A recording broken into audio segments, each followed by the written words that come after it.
kita dapat adeknya, adik kita dapat kakaknya, apa-apa, bukan mukle. Budaya yang ini ya. Maka itu sebagai apa yang namanya kultur saja sebenarnya, sebuah keyakinan yang mesti kita kasih pemahaman. Jadi ada satu adat istiadat di Indonesia, pemahaman di Indonesia memang mesti dikasih arahan yang baik dari para kalangan ulama, para kiai yang memiliki power di tengah-tengah masyarakat biar mereka mau menerima.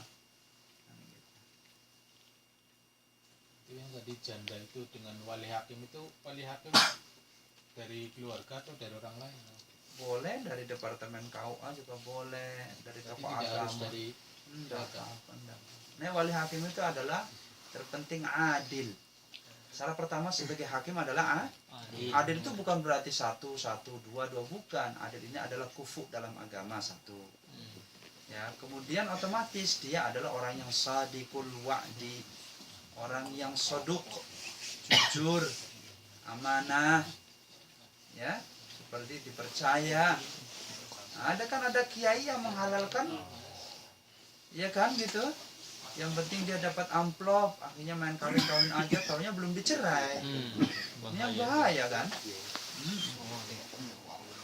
Ya, makanya rawan sekali menikahkan di luar negeri ini. Ngerinya apa?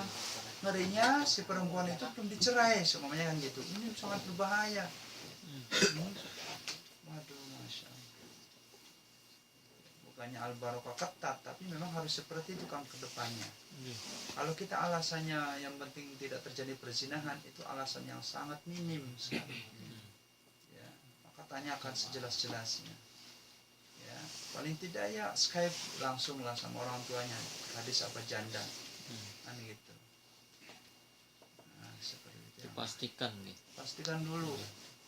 Masalahnya dia dalam posisi nggak mau seperti itu, maka perzinahan akan berlanjut lebih bahaya lagi kan. Perzinahan yang halal. Ustaz, kalau istilahnya pernikahan yang perempuannya udah hamil dulu itu hukum anaknya itu gimana Ustaz? Terus kalau apa itu kalau istilahnya nikahin ada anak tirinya terus dinikahin gitu, hukumnya terus gimana itu? Kan kadang-kadang ada di media gitu ya, terus nikahin anak tirinya gitu, itu hukumnya gimana itu? Pertanyaan pertama, jikalau menikah sudah mengandung gitu kan.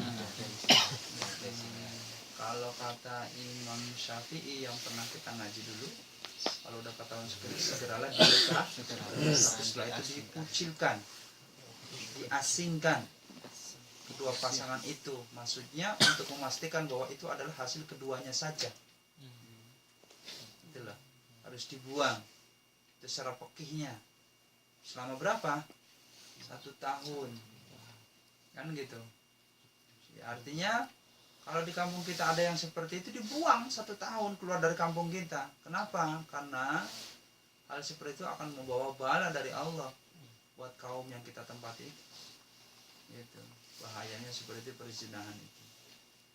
Jadi masya Allah ya. Ya segera dinikahkan, akan tetapi itu tadi harus dikucilkan. Untuk sebenarnya juga ada faedahnya juga Imam Syafi'i beristihad itu. Saya nalarnya ke sana. Satu, untuk memurnikan bahwa itu adalah hasil itu kan seperti itu. Kalau Imam Malik kan tidak, nunggu lahiran dulu, nifasnya selesai baru dinikahkan. Maliki sama Hanafi kan gitu. Itu kalau yang tadi yang udah hamil itu tahu kan, misalkan genetika ayahnya kan belum ketahuan. Ya makanya kalau Imam Syafi'i langsung dikucilkan seperti itu. Kalau udah ketahuan itu bapaknya gitu. Iya. Kan ditanya perempuan itu, kamu hubungannya sama siapa? Masih anu. Kan nanti dipatokin kan itu. Ditrukin kan itu. Benar, ya sudah. Kan itu. Nah, kalau pucuk kuno apa di mana? Tapi 1 tahun kan dipisah enggak ya? Yang nggak dikucilkannya dipisah Pak. Ya enggak kan sudah dinikahkan. Barangkali dipisah. Kalau Imam Hanafi dengan Maliki nunggu anak itu lahir kemudian baru dinikahkan, tapi setelah nifasnya selesai kan gitu. Itu Ada lagi yang berpendapat setelah dia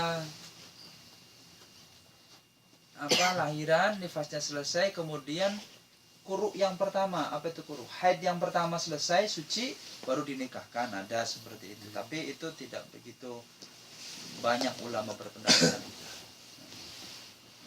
Kalau Imam Syafi'i lebih menjaga kepada kehormatannya yang pernah kita bahas. Kemudian jikalau kita menikahi janda yang sudah beranak, gitu.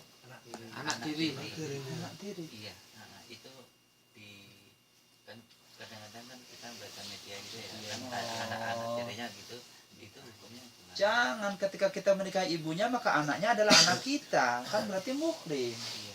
Kan gitu Pak. Bagaimana mungkin kita nikahin ibu, anaknya dinikahin?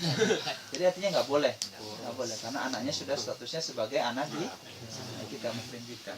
Dan sampean jangan khawatir jika lo menikahi anak atau janda yang beranak lebih satu nggak apa-apa. Bina anak-anaknya dengan baik.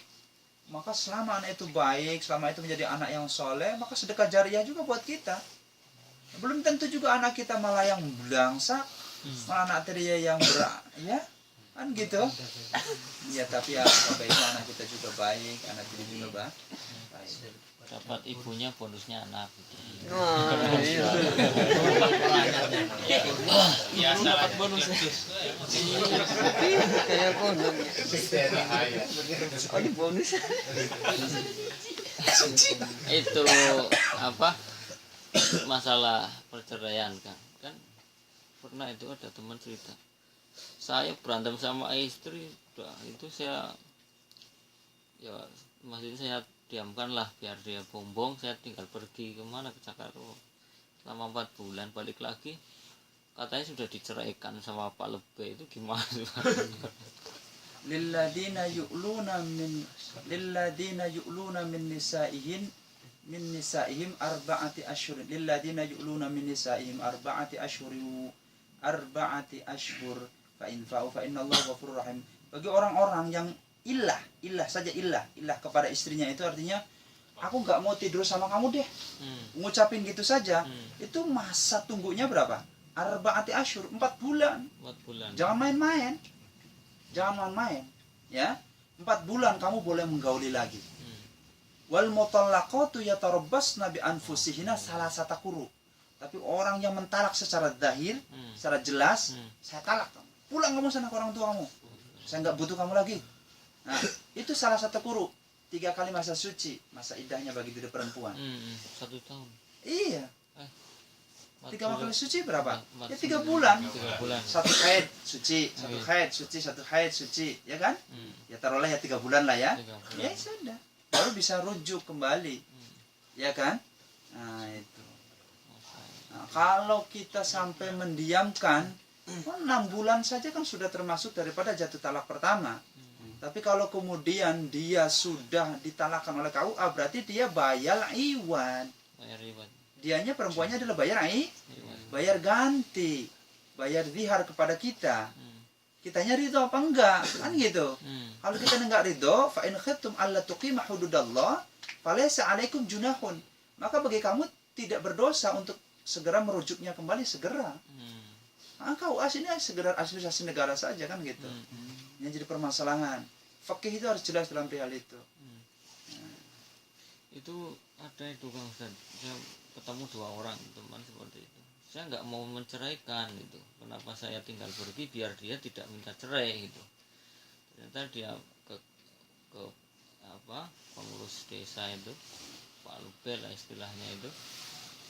Pulang-pulang sudah dapat surat cerai. Nah, ya berarti memang perempuannya saja bayar iwat itu. Gitu, ya. Bayar iwat itu kembalikan kepada kita, pada laki-laki ini. Al-mutallaq terabas mas